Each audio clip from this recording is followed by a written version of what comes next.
The cold sleep chamber hissed open, and Jake Morrison took his first breath in 300 years. His lungs burned as oxygen flooded into them after centuries of suspended animation.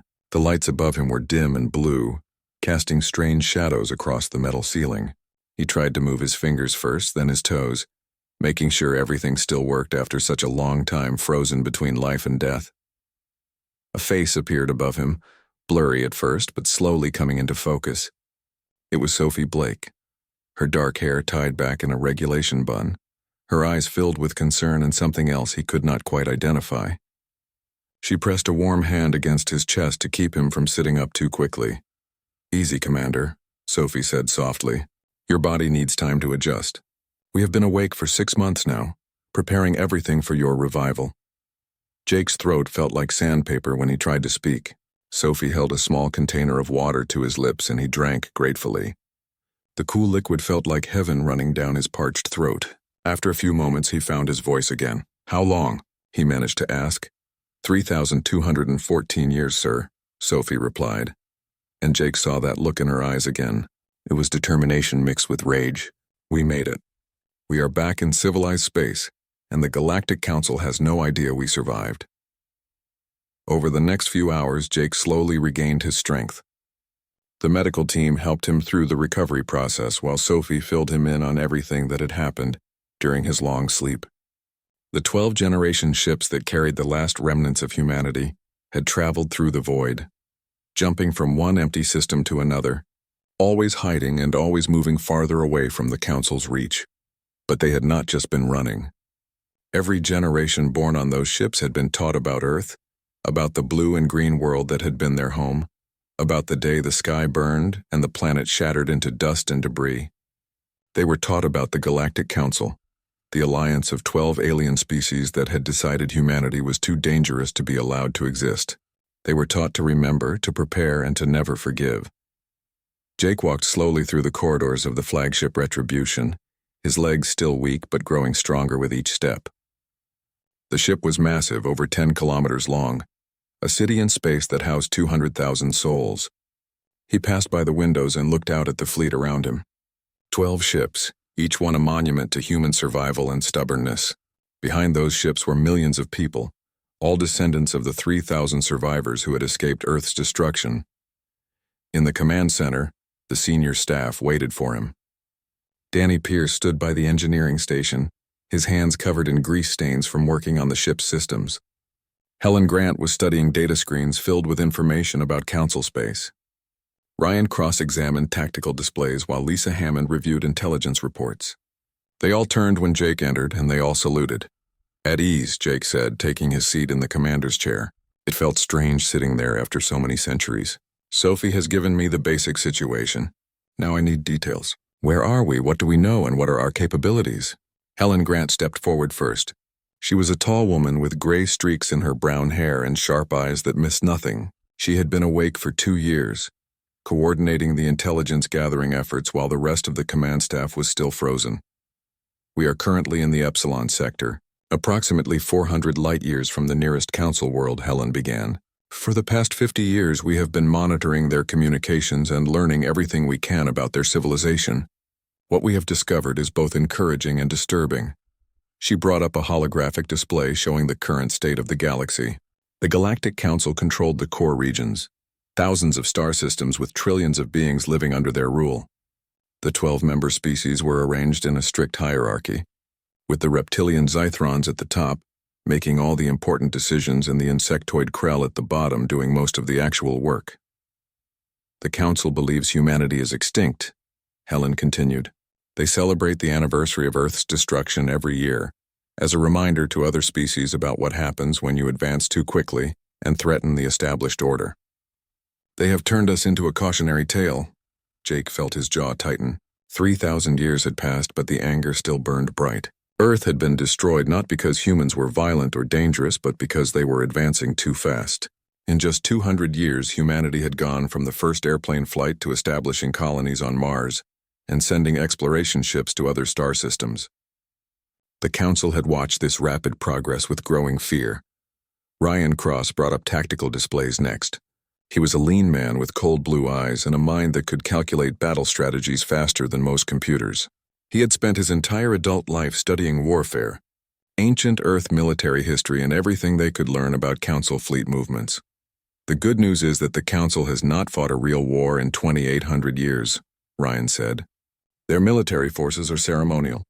They parade around in fancy ships, but they have forgotten how to actually fight. Most of their weapons technology is over 1,000 years old because they banned most forms of innovation after they destroyed Earth.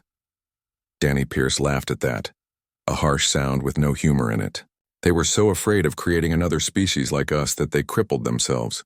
Meanwhile, we have spent 3,000 years building, improving, and preparing for this moment. Our technology is at least 5 centuries ahead of theirs, maybe more.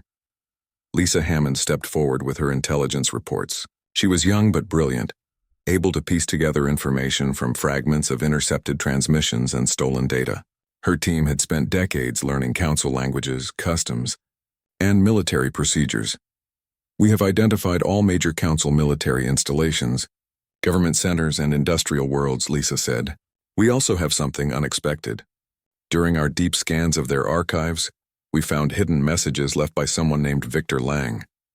He was a human, one of the few who knew about the Council's plan to destroy Earth. He tried to stop it but failed. Before he died, he left information for us, coordinates and access codes that will help us strike at the heart of the Council. Jake stood and walked to the main viewing screen.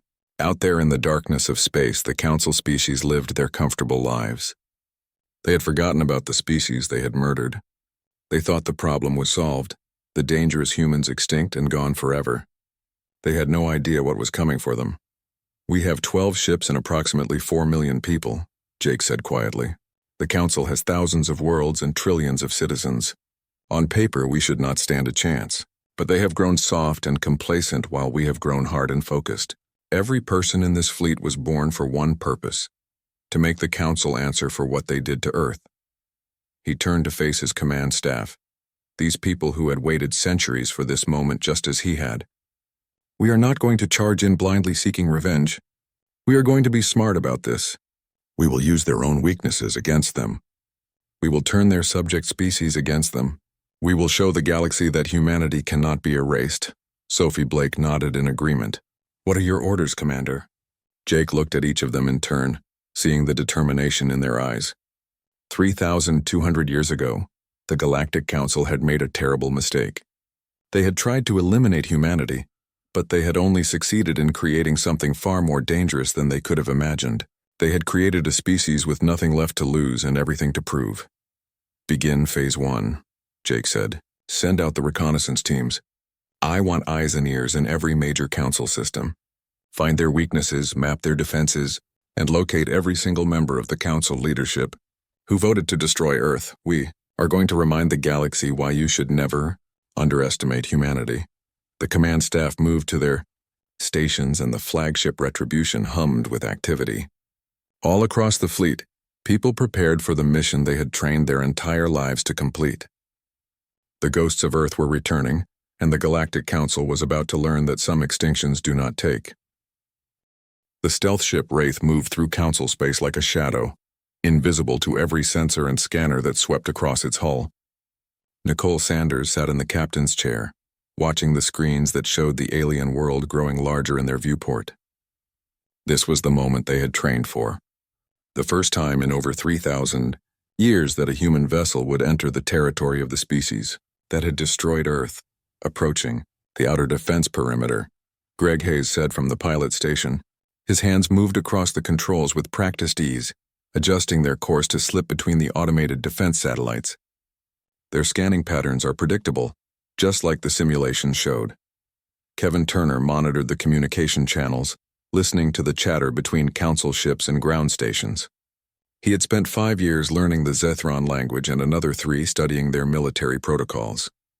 Now he heard them talking about cargo shipments and shift changes, completely unaware that a human ship was gliding right past their defenses. They are not even trying, Kevin said with disgust in his voice.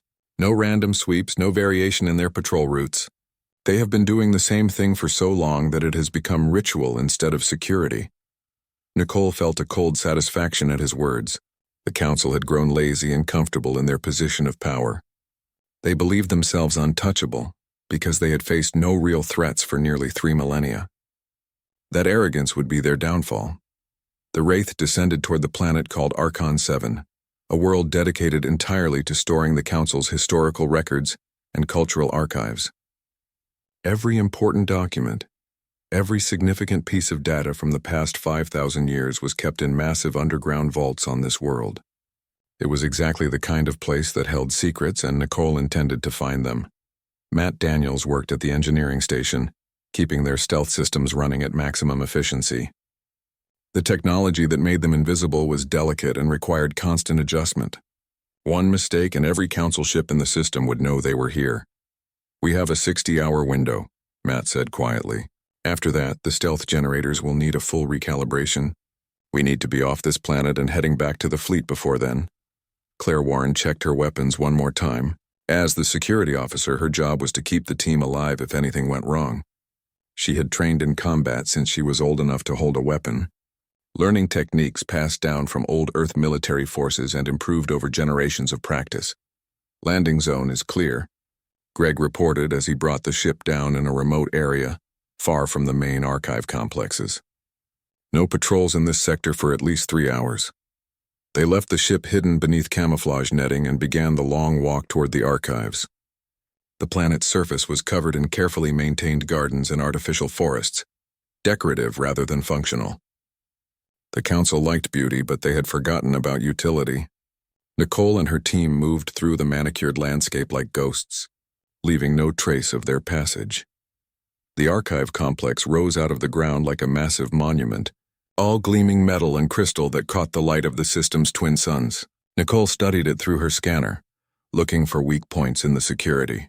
What she found almost made her laugh. "Their security is designed to keep people from getting out, not from getting in," she told her team. "They are more worried about someone stealing physical artifacts than accessing their data systems." Kevin Turner plugged a small device into an external access port, something that should not have been accessible but was left exposed, because no one had ever thought to protect it. Within minutes, he had access to the facility's internal network. The Council's computer systems were sophisticated, but they were also rigid and predictable. They had not been updated or improved in over 800 years. "I am in," Kevin said with a grin. "Their security protocols are a joke. They rely on the fact that all Council species are too obedient to break the rules." They entered the facility through a maintenance entrance that was guarded by a single automated system that Kevin had already disabled. Inside, the archives stretched out in every direction, rows and rows of data storage units containing the accumulated knowledge of 12 alien civilizations. Nicole felt a strange sensation walking through these halls, knowing that somewhere in this vast collection was information about Earth and its destruction. Matt Daniels located the historical records section, while Claire kept watch for any patrols.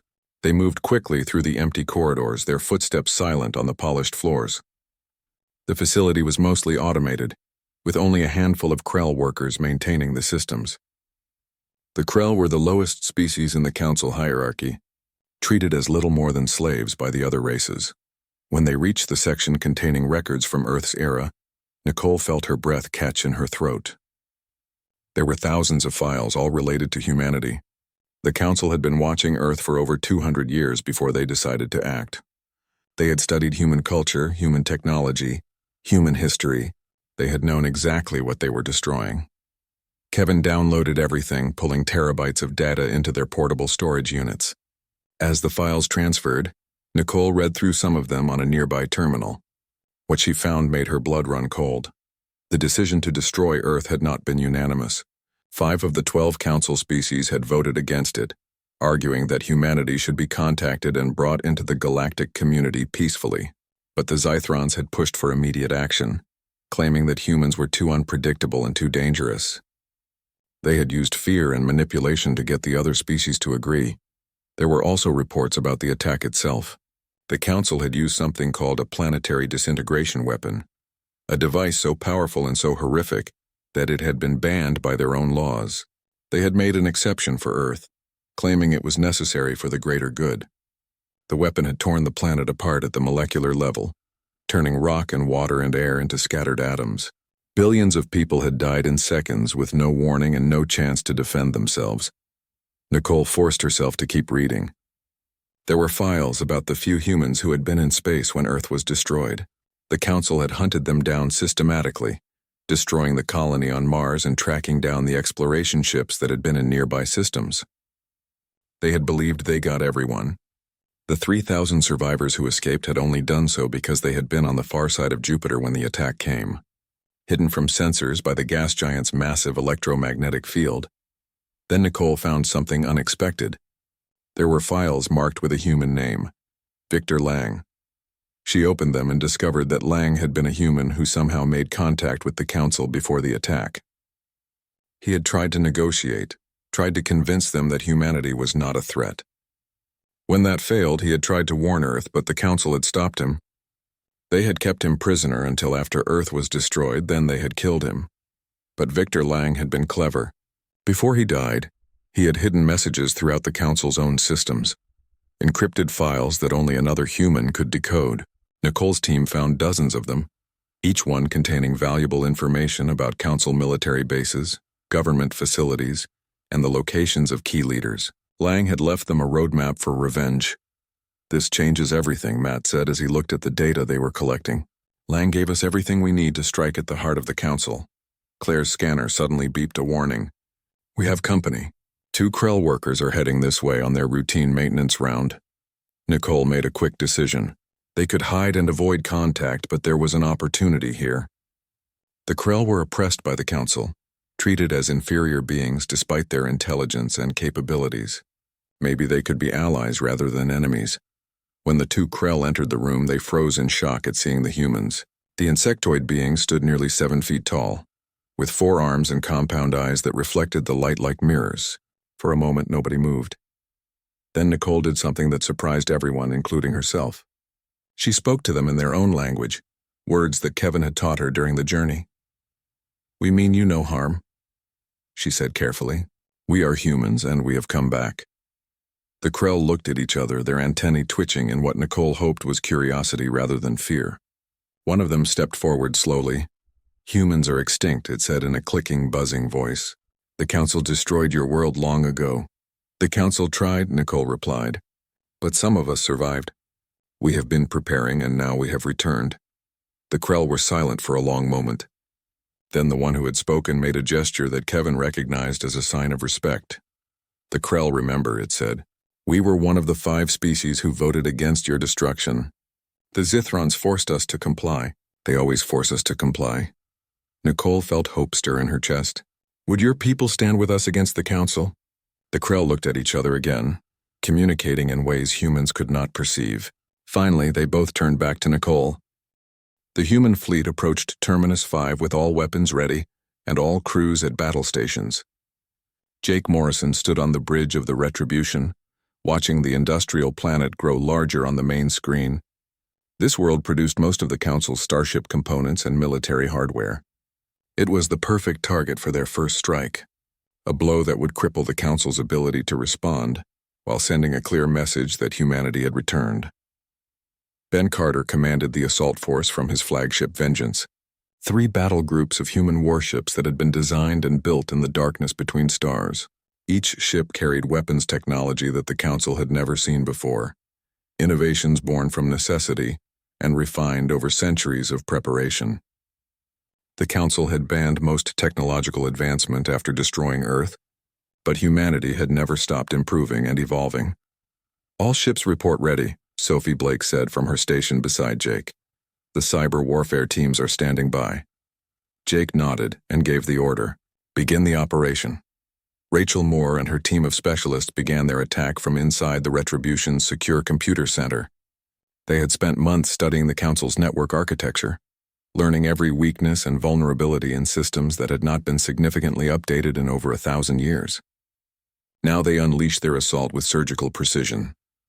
The defense satellites around Terminus 5 suddenly went dark as Rachel's code flooded through their systems.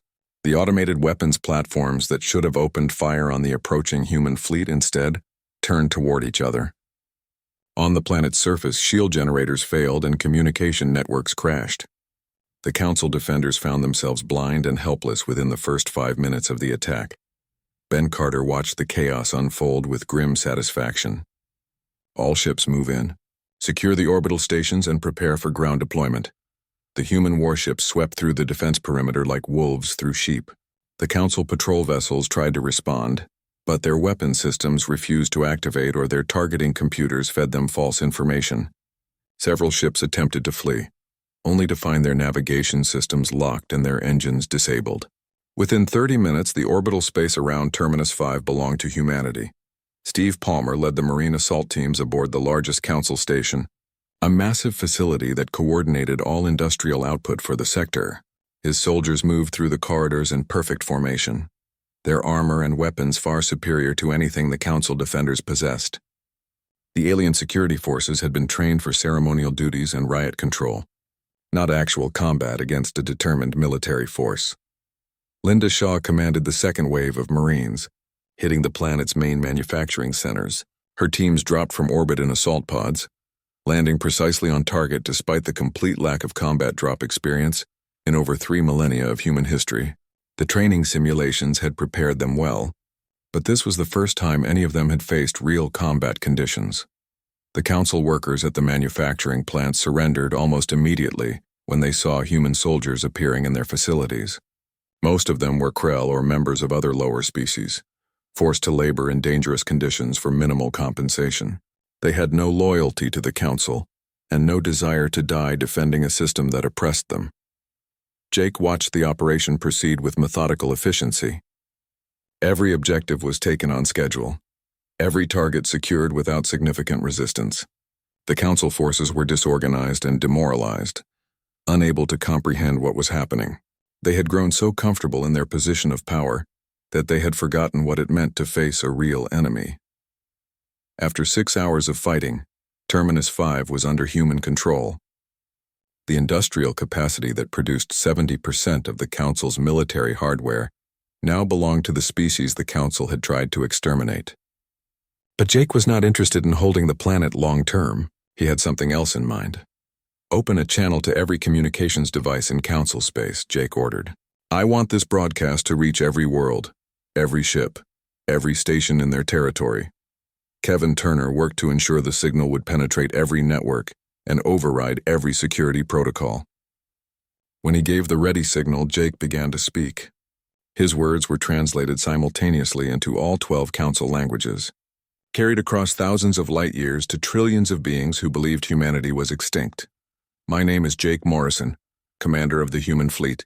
3,200 years ago, the Galactic Council destroyed our homeworld. They used a weapon so terrible that they had banned it from use, but they made an exception for Earth. They killed billions of innocent people because they feared humanity's potential.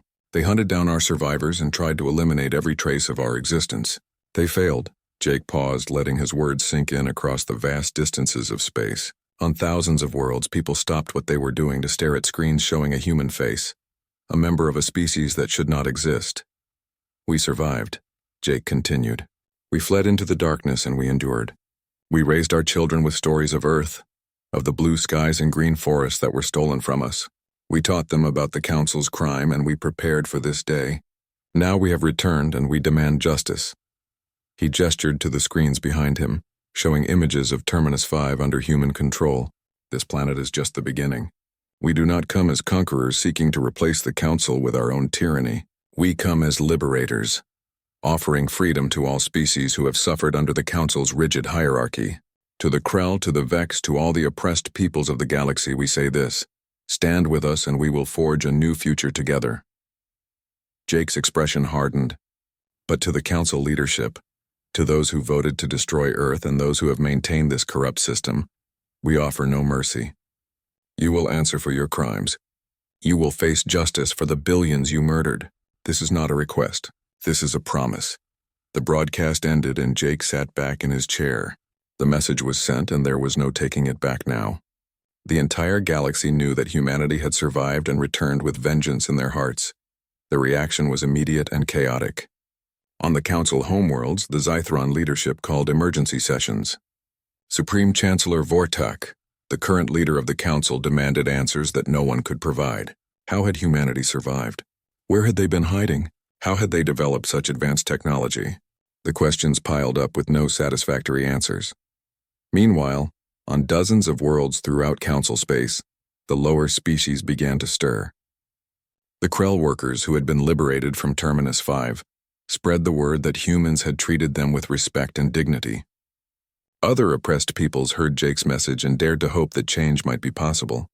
Paul Jenkins led human diplomatic teams to make contact with these potential allies. He met with Krell leaders on their colony worlds, with Vex representatives on their industrial stations, with members of 6 other species who had suffered under Council rule. He offered them something the Council never had: equality and partnership rather than domination. Diana Cruz worked alongside Paul, using her skills in communication and cultural understanding to build bridges between humans and these alien species. She found that many of them had secretly admired humanity before Earth's destruction, seeing in them a kindred spirit of innovation and independence. Now they saw a chance to break free from centuries of oppression, but not everyone was ready to join the human cause. Some species remained loyal to the Council out of fear or genuine belief in the system. Others wanted to wait and see how strong humanity really was before committing to either side. The galaxy was fracturing along lines that had been hidden for millennia, and the Council's illusion of unity was crumbling. Jake received reports from Intelligence Officer Lisa Hammond about Council fleet movements. The military was scrambling to assemble a defensive force, pulling ships from border patrols and garrison duties. They were organizing at the Coreward Defense Line, a network of starbases that protected the core worlds where the Council leadership lived. "They are gathering everything they have," Lisa said, studying the tactical displays. 800 warships, maybe more. They think they can overwhelm us with numbers. Ryan Cross ran the calculations and smiled coldly. They are thinking like the Council, bound by outdated tactics and rigid formations. They have forgotten that war is about more than just counting ships. Sophie Blake brought up the reconnaissance data from Nicole Sanders and the other scout teams. They had been mapping Council defenses for months, identifying weaknesses and opportunities. The information Victor Lang had left behind proved invaluable, giving them access codes and security protocols that were still in use after 3,000 years. "We have complete intelligence on their defensive positions," Sophie reported. "We know where every ship will be, where every commander will position themselves. They are predictable because they have not fought a real war in so long." Jake stood and walked to the main screen, looking at the strategic map of Council space. The Coreward defense line was formidable on paper, but he could see the weaknesses. The Coreward defense line stretched across space like a wall of steel and energy. 800 Council warships hung in perfect formation, their hulls gleaming under the light of distant stars. Fleet Marshal Zindar of the Zithrons commanded from his flagship, confident that sheer numbers would crush the human insurgency. He had studied the reports from Terminus 5 and dismissed the loss as a fluke, a surprise attack that succeeded only because the defenders were unprepared. Now his fleet was ready, and he intended to end the human threat once and for all. Jake Morrison brought 150 human vessels to meet them, ships that looked small and insignificant compared to the massive Council dreadnoughts, but appearances meant nothing in modern warfare. Each human ship carried weapons and systems that represented 3,000 years of innovation, built by people who knew they would only get one chance at revenge.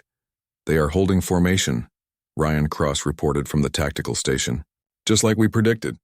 They think their numbers and their defensive position give them the advantage." Jake studied the enemy deployment with cold calculation. The Council fleet was arranged in layers, with the heaviest ships in the center and lighter vessels forming a protective screen. It was a textbook defensive formation, the kind taught in military academies for centuries. It was also completely predictable and full of weaknesses that the Council commanders could not see.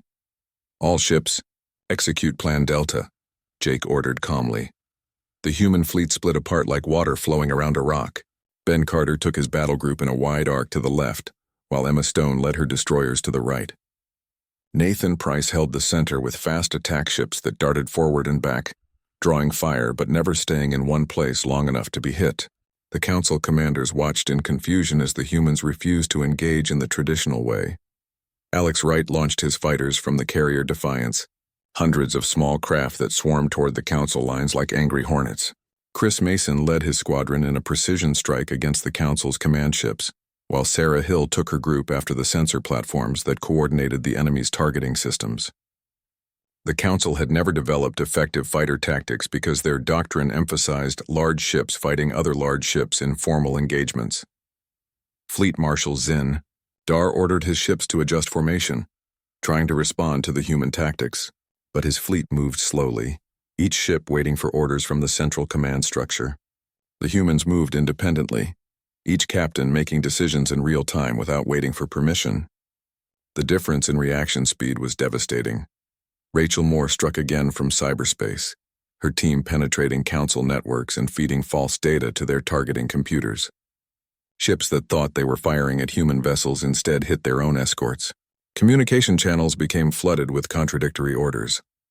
The Council's rigid command structure became a weakness as confusion spread through their ranks. Ben Carter brought his battle group around the enemy flank and unleashed a concentrated barrage against the Council's heavy cruisers. The human weapons, refined over generations of theoretical development and testing, punched through shields that had not been upgraded in over a millennium. 3 Council dreadnoughts exploded in the first volley, their reactors overloading when damaged by weapons they were never designed to withstand. Emma Stone's destroyers hit the opposite flank with equal ferocity. Her ships moved fast and struck hard, firing and then disappearing before the Council could respond effectively. The rigid formations that Fleet Marshal Zindar relied on began to break apart as his captains panicked and tried to defend themselves individually. Jake watched the battle unfold exactly as Ryan had predicted. The Council fleet had superior numbers, but they fought like they were still living 3,000 years in the past. They expected honor and formal rules of engagement. They got ruthless efficiency and tactics designed by people who understood that war was about winning, not about looking impressive. "Identify the Council flagship," Jake ordered. "I want Zindar captured alive." Ryan Cross highlighted the massive vessel at the center of the enemy formation. It was surrounded by protective layers of smaller ships, but those defenses were already crumbling under the human assault. Jake signaled to Brad Cooper, who commanded the elite boarding teams. "We are going in," Brad confirmed, his voice calm despite the chaos of battle surrounding them. The boarding ship cut through space on a direct course for the Council flagship, ignoring the defensive fire that splashed harmlessly against its advanced shields. Brad and his team of shock troops wore armor that made them look like walking tanks, each soldier carrying weapons that could cut through bulkheads or disable enemies without killing them. They needed prisoners who could answer questions, not corpses. The boarding ship attached to the Council flagship's hull and burned through the armor plating. Brad led his team into the corridors of the enemy vessel, moving with practiced efficiency. The Zithron guards tried to stop them, but they were trained for ceremony and intimidation, not actual combat. Within minutes, Brad's team had secured the road to the bridge. Fleet Marshal Zindar watched in horror as his bridge doors exploded inward and human soldiers poured through the smoke. He reached for a weapon, but Brad was faster, shooting it out of his hand and then pointing his rifle directly at the Fleet Marshal's head. "Surrender or die," Brad said in perfect Zithron. "Choose quickly." Zindar looked at the armored figures surrounding him and realized he had no choice. He raised his hands in defeat, and with that gesture the battle effectively ended. The Council fleet, seeing their commander captured and their formations shattered, began to break and run. Some ships tried to flee but found their navigation systems compromised. Others simply shut down their weapons and waited to be boarded. Jake accepted the surrender of over 600 Council warships, the largest military victory in human history. But he did not celebrate because the war was far from over. Intelligence officer Lisa Hammond brought him news that turned his moment of triumph into urgent concern. "Commander, we have confirmed intelligence about the planetary disintegration weapon," Lisa said, her face pale. "It still exists, and it is located in the Zythra system, the Council's capital. They are preparing to use it against our colony at New Terra." The words hit Jake like a physical blow. New Terra was where most of the human civilians lived, the families and children who represented humanity's future. If the Council used that weapon, they could wipe out millions of people in seconds, just as they had done to Earth 3,000 years ago. "How long do we have?" Jake asked. 48 hours at most," Lisa replied. "Maybe less if they accelerate the charging sequence." Sophie Blake immediately began calculating jump coordinates. "We can reach the Zythra system in 36 hours if we push the engines to maximum." Ryan Cross pulled up tactical data on the Council's home system. It is the most heavily defended location in the galaxy. There are over 1,000 warships stationed there, plus orbital defense platforms and surface-to-space weapons. Even with our technology, a direct assault will be costly. Jake looked at the strategic display showing the heart of Council space. The Zithra system contained the homeworld of the Zithrons and the seat of the Council's government. It was where the decision to destroy Earth had been made, where the order had been given to exterminate humanity. And now it held the weapon that could finish what the Council started 3,000 years ago. We do not have a choice, Jake said firmly. If that weapon fires on New Terra, everything we have fought for dies with our people. We go to the Zithra system and we destroy that weapon no matter the cost. Steve Palmer and Linda Shaw prepared their Marines for urban combat operations. If they had to fight their way across an entire planet to reach the weapon, they would do it. Paul Jenkins contacted the allied species they had been working with, asking for any support they could provide. The Krell responded immediately, offering ships and soldiers to join the assault. Helen Grant studied every piece of data they had about the planetary disintegration weapon. It was a massive device that required enormous amounts of energy to function.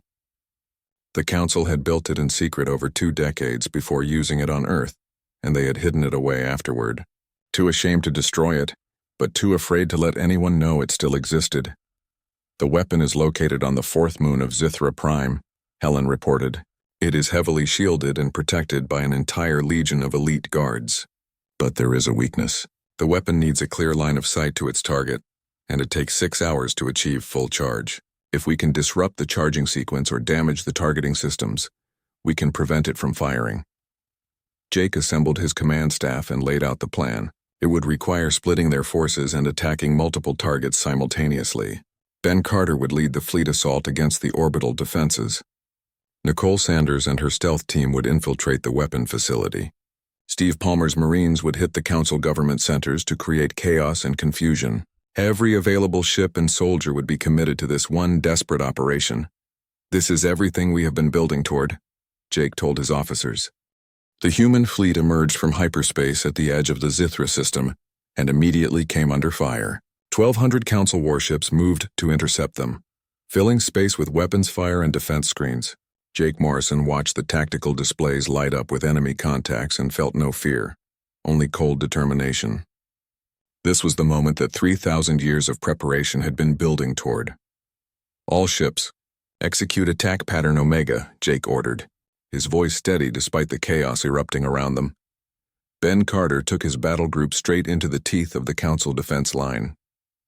The enemy expected humans to be cautious after seeing the size of the defending force, but caution was not part of the plan. Ben's ships charged forward with weapons blazing, their shields absorbing hits that would have destroyed lesser vessels. The Council commanders scrambled to respond to tactics they had never encountered before. Alex Wright launched his fighters in massive waves, overwhelming the Council's point defense systems. Chris Mason led attack runs against the orbital defense platforms, while Sarah Hill coordinated strikes on the enemy command ships. The fighters moved too fast and too unpredictably for the Council's automated weapons to track effectively. On the surface of the 4th moon, Nicole Sanders and her infiltration team approached the weapon facility. The planetary disintegration weapon sat inside a massive fortified complex, surrounded by layers of security that should have been impossible to penetrate. But Nicole had studied Victor Lang's hidden files and she knew exactly where the weak points were. We have 30 minutes before they complete the charging sequence, Greg Hayes said as he piloted their stealth craft toward a maintenance entrance that was supposed to be sealed but showed signs of recent use. Matt Daniels worked on bypassing the security systems while Warren kept watch for patrols. The elite guards protecting the facility were nothing like the ceremonial soldiers they had faced before. These were professional warriors who took their duty seriously, but they were still looking outward for threats, not expecting an attack from within their own systems. Kevin Turner hacked into the facility's internal network and discovered that the weapon was already at 80% charge. In less than 20 minutes, it would be ready to fire on New Terra and kill millions of human civilians. They had to move fast. The team entered the facility through the maintenance tunnels, moving silently through corridors filled with equipment and power conduits. The weapon's energy signature was massive, making the air itself feel charged with potential destruction. Nicole led them toward the central control room where the firing sequence could be interrupted. In space above them, the battle had reached a fevered intensity. Ben Carter's ships were taking damage but giving back twice as much. Emma Stone sacrificed her destroyer to punch through the final defensive layer, ramming her crippled vessel into a Council battle station and clearing the path for the assault force. Her crew evacuated in time, but her ship died to save the mission. Jake directed the fleet with precision learned from countless simulations and strategic studies. Every move the Council made he had already anticipated. Every formation they adopted he had already planned to counter. Ryan Cross fed him tactical data, and Jake processed it instantly, seeing patterns and opportunities that would have taken other commanders hours to recognize. Steve Palmer landed his Marines on the surface of Zithra Prime, the Council's capital world. His mission was to create chaos and distract the defenders from what Nicole was doing on the moon. His soldiers hit government buildings and military installations, not to cause casualties but to spread panic and confusion. The Council leadership had never experienced war on their homeworld before, and the psychological impact was devastating. Linda Shaw led her troops through the streets of the capital city, where Zythrons and other Council species watched in shock as human soldiers appeared among them. The Marines were careful to avoid civilian casualties, targeting only military objectives and government facilities. They were there to send a message, not to commit genocide like the Council had done to Earth. Back on the moon, Nicole's team reached the control room and found it defended by a dozen elite guards. Claire Warren opened fire first, her weapons dropping 2 guards before they could react. The fight was brief and brutal, human training and desperation overwhelming alien discipline and duty. Within minutes, the control room belonged to the infiltration team. Matt Daniels immediately went to work on the weapon controls, trying to shut down the charging sequence. What he discovered made his blood run cold. The weapon could not be simply turned off without causing a catastrophic energy discharge that would destroy the entire moon and kill everyone on it. The Council had built it with a failsafe that made disabling it as dangerous as using it. "We have a problem," Matt said, his fingers flying across the alien controls. "If we shut it down wrong, the energy backflow will trigger an explosion that makes the weapon itself look small by comparison." Nicole made a decision in seconds. "Can you reprogram the targeting system?" Matt studied the controls and slowly nodded. "Yes, but I would need to keep the weapon charged and ready to fire. We could redirect it away from New Terra, but it would still discharge somewhere." "What about uninhabited space?" Greg asked. "There are no uninhabited systems within range," Kevin said, checking the star charts. "The weapon can only fire at targets in neighboring sectors, all of which have planets and stations." Nicole thought quickly, her mind racing through options. Then she saw it, a solution that Victor Lang himself might have approved. "What about Council military installations? The automated bases in the Outer Rim that have no permanent crews?" Matt's eyes widened as he understood.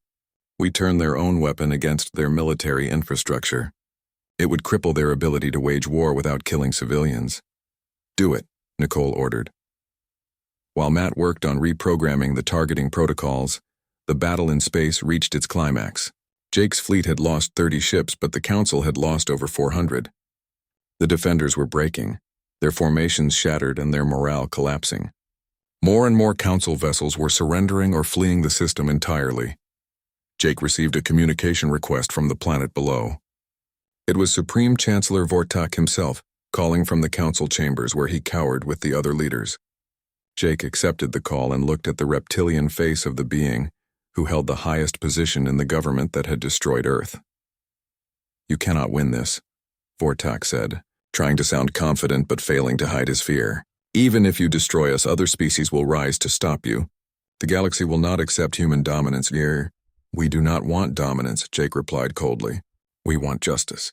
Your Council decided that humanity was too dangerous to exist, so you murdered billions of innocent people. You used a weapon so terrible that your own laws forbade it. You hunted down survivors and tried to erase every trace of our existence. For 3,000 years, you celebrated the anniversary of our genocide." Vortak had no response to that. He knew every word was true. "But we are not like you," Jake continued. "We could destroy your homeworld right now. We have the power, and we certainly have the justification. But we will not become the monsters you feared we would be. On the moon, Matt finished reprogramming the weapon. The targeting systems now pointed at 12 unmanned military stations scattered across Council space. When the weapon fired, it would eliminate key military infrastructure without killing anyone. It was a show of mercy that the Council had never offered humanity. Weapon is ready to fire on new targets, Matt reported. Nicole opened a channel to Jake. Commander, we have control of the weapon. Request permission to fire. Jake looked at Vortak on the screen. You have a choice, Chancellor. You can accept surrender and work with us to build a new galactic order based on equality and justice, or we can fire this weapon and continue this war until one of us is completely destroyed. Choose quickly. Vortak looked at the other council members around him. They were broken, defeated, their illusion of superiority shattered by a species they had believed extinct. Finally, the Supreme Chancellor lowered his head in submission. We surrender, Vortak said quietly. The Council accepts your terms. Jake nodded to Nicole. Fire the weapon at the military targets. Let them see what we could have done to their worlds. The planetary disintegration weapon discharged its accumulated energy toward the automated military bases. Across the galaxy, installations that had stood for millennia simply ceased to exist.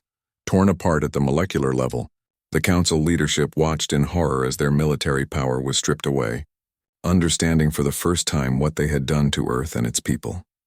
The war ended not with a final battle, but with the signing of documents in the Council chambers. Jake Morrison stood before the assembled leaders of 12 species and dictated the terms of the new order. The old council was dissolved and replaced with a democratic assembly where all species had equal representation. The rigid hierarchy that had oppressed the lower species for thousands of years was abolished. Technology restrictions were lifted, allowing innovation and progress to flourish again.